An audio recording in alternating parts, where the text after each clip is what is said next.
Hey everybody, Lawler here with some more Rocket League news. We had the grid for week 4 wrap up in the RLCS with both North America and Europe finishing. So today we're going to be recapping those very quickly about what the results are, who's in the lead, and everything else. But before we get into that, as always, if you guys would like to support the content, easiest way to do so is give the video a thumbs up if you enjoy it, as well as making sure to hit subscribe and turning on notifications. And if you'd like to, all the social medias that are in rotation on the bottom left, those can be found in the description down below. Make sure you guys go give those a like and follow as well.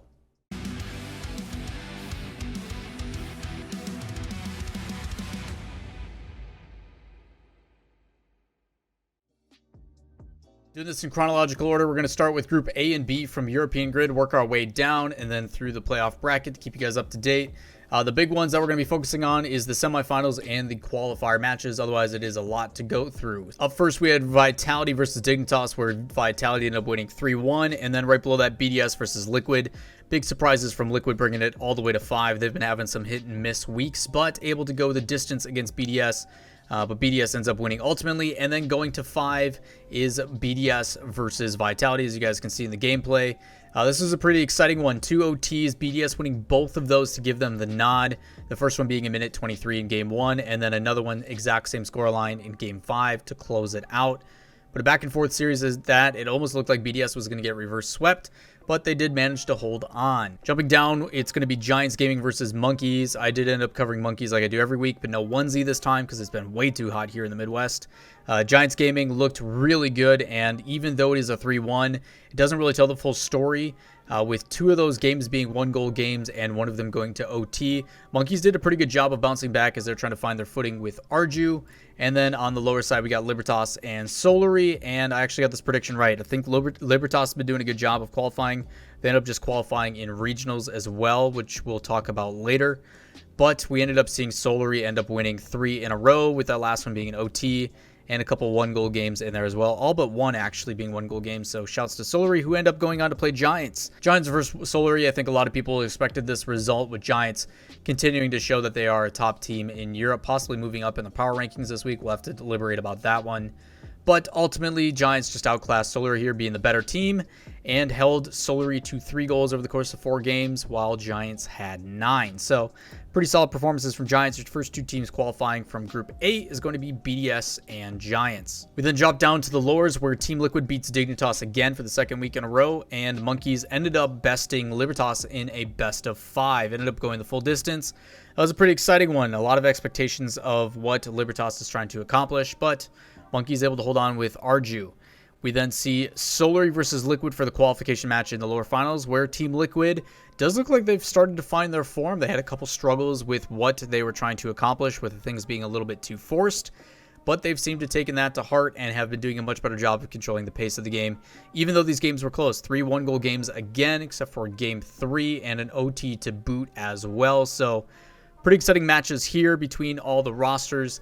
But it is getting to be closer and closer from the players at the top. We then drop down, and you saw what Vitality brings to the table and why they are considered one of the better teams in the region, with a clean sweep over Monkeys, who Monkeys started to adjust a little bit better, and in the end were able to keep Vitality only to 1 goal. So exciting to see Monkeys as they continue to progress with Arju instead of Taz, but as I've said in previous videos, Taz being motivated as ever to make sure he can make it back to the main roster. Up next, we've got Group C with Barcelona, Chalked, Guild, Esports, and Endpoint. Barcelona is a team that we keep a pretty close eye on because they did not have the best of performances in the past couple of weeks, but over the last probably week and a half, they've been starting to find their form, and a lot of it has to do with Roniki's involvement on offense and the confidence that's being instilled in this roster. So they go 3-1 over Chalked, which Chalked right now is not playing with Remco. He's on vacation. So Bilbo's been playing in Remco's replacement and just haven't been able to get the victories. So they end up moving on. On the lower side, it is Guild Esports versus Endpoint. And this one, I was a little bit curious on how it was going to play out with Guild boot camping and seeing how they are starting to slowly put into process what Scrubs deems as pretty much another version of Space Station. They want their playstyle to be this in-your-face, really aggressive offense, but also not afraid to play defense and slow it down, which you are seeing hints of that in regionals today, so some pretty exciting things there. As for Endpoint, just looking like the better team, even though they don't have to rely on Virtuoso's demos the whole time. Super consistent, and the difficulty with the guild endpoint game is it is 1-goal games across the board. 2-1, 1-0 in OT, 2-1, and then 2-1 again. So that one could have went a completely different way, but does get the thing that matters most, which is the wins in the end, which they then go on in the semifinals against Barcelona. Barcelona versus Endpoint, clean sweep for Endpoint, looking pretty good, but again, all 1-goal games doesn't really tell the story. Probably one of my favorite matches actually in the semifinals for qualification matches was this Endpoint Barcelona series. Recommend going back and checking that out, as they did have some pretty exciting moments. Then drop down to Group D with Triple Trouble, Top Blokes, Oxygen, and Team Singularity. Starting off with Triple Trouble and Top Blokes.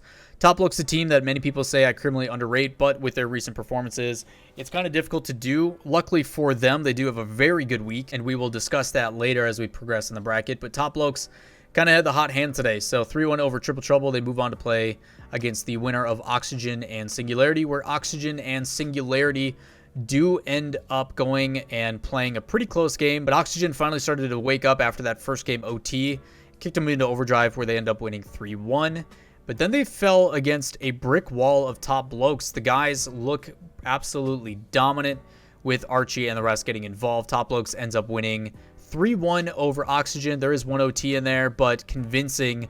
Other than that, it just seems like Oxygen is still missing that level of offense.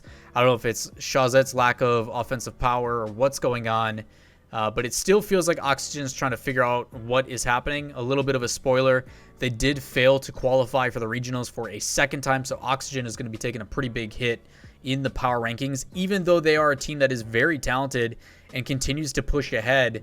For some reason, Oxygen just hasn't been able to do it in the big moments. Jumping down to the other lowers is going to be Triple Trouble versus Singularity, where Triple Trouble, who has been trending relatively well, is going to drop to Singularity with Godsmilla and crew, who have been looking better than ever. They end up moving forward to play against Barcelona, who drops in a close series against Endpoint, and end up winning this one in 5. 3 overtimes, neck and neck the whole way. Every game but the last game is a 1-goal differential.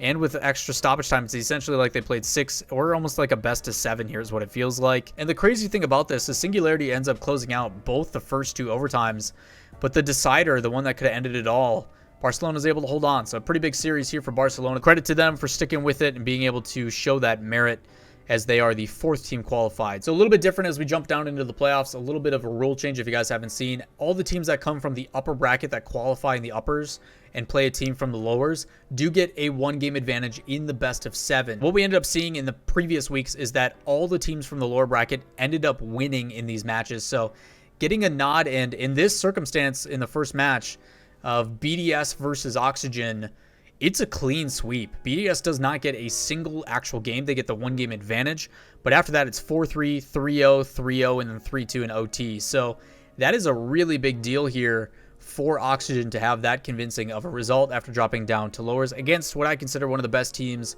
in Europe in Team BDS. Whether you put them 1, 2, or 3 is up for debate. Jump to the next quarterfinal. Giants has the 1-game advantage here, and it ends up paying off, where they only have to win 3 matches out of the next 5, and they do just that, where both Giants and Barcelona alternate every other game. So curious to see on how this one would have played out if Giants didn't have the 1-game advantage, but again, that is just playing what ifs, which we can't do. So Giants going to move on over the top of Barcelona, with Barcelona now making another top 8 appearance. That's a very big deal. With them making semifinals just a week ago, they then end up qualifying here in top 8, and then they also make another run here in regional. So Barcelona trending in the right direction. We then drop down, and probably the biggest surprise is Vitality dropping to Top Blokes, because Top Blokes does come in through the uppers. They do get the 1-game advantage. Vitality starts out strong with a 3-0, but then Top Blokes bounces back immediately with 3-1, and it goes back and forth from there until it ends up with Top Blokes just finding that groove and really feeling comfortable. It doesn't seem like they really had to deal with the difficulty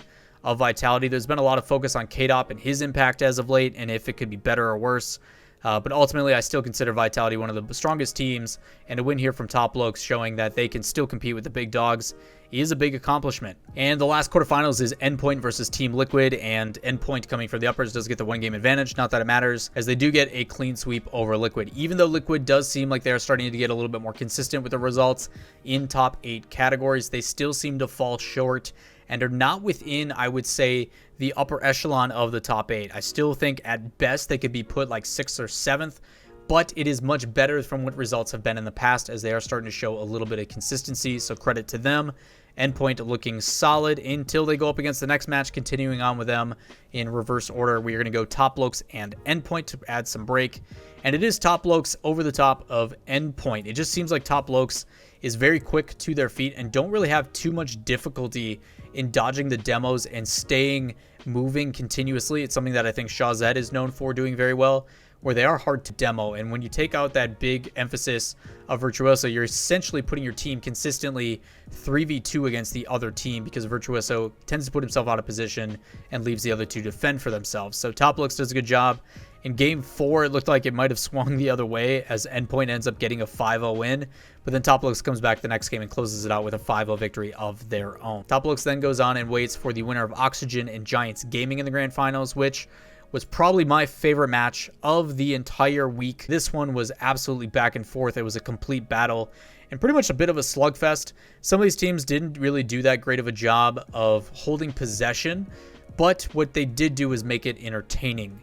I think the exciting thing about Giants is that they continuously find themselves in top 4 consistently, and that consistency is both in regionals as well as the grid. As for Oxygen, they dropped to lowers. They end up coming back. They beat BDS and they beat Giants. I've been talking about not being able to close it out, but the fact that they beat my number 2 and number 3 team originally on the power rankings, I think says a lot about the team, but then also still makes me question, why can't they get it done against easier teams in things like regionals when it matters the most? These are the things that you absolutely need to win in order to give yourself a chance at the major, and they can do it in the grid and beat these teams and make it to the semifinals again, but yet they can't close it out or do it when everything is on the line. I think the biggest thing about Oxygen is that they play down to their competition. When they're playing lesser teams, for some reason they can't live up to the expectation of being that higher seed or that better team. And maybe they just falter when a team starts to play slow or isn't as chaotic or as clean as something else. They fall into the trap of that team and end up playing down to that competition. They do end up making it 4-3 over Giants and end up going into the grand finals, which our last match of the day is Top Lokes versus Oxygen. And Oxygen, after that hot win against Giants, come in 3-1. And then after that, it's smooth sailing for Top Lokes. Top Lokes just dominated the field, really controlled the pace well, and overall just had a better performing game, where Oxygen just struggled to create opportunities on offense. I don't know if it's just lack of pressure or a little bit too direct with the way that they play, but they can just, it just doesn't feel like the pass plays that they were so dominant with earlier on have really been finding their market. People have gotten really used to the infield pass plays, so it's difficult to work those things in unless you start to work some more solo stuff. And maybe that's the answer for Oxygen. A lot of talent on that team, so why not work in some of the mechanical side with Astral or Shawzet and see if that can open up some opportunities for then passing at midfield to Farah, who can put those shots away. That is your guys' recap for week 4 of the grid. If you guys have any questions, comments, concerns, drop those down below. And if you guys like the different visual style, I'll try to keep doing that a little bit more with the B-roll as compared to me talking over the brackets. But ultimately, let me know what you guys think. That is going to do it for me. If you guys enjoy the content, give it a thumbs up, hit subscribe, turn on notifications, and we'll see you guys next time for probably some power rankings. Peace.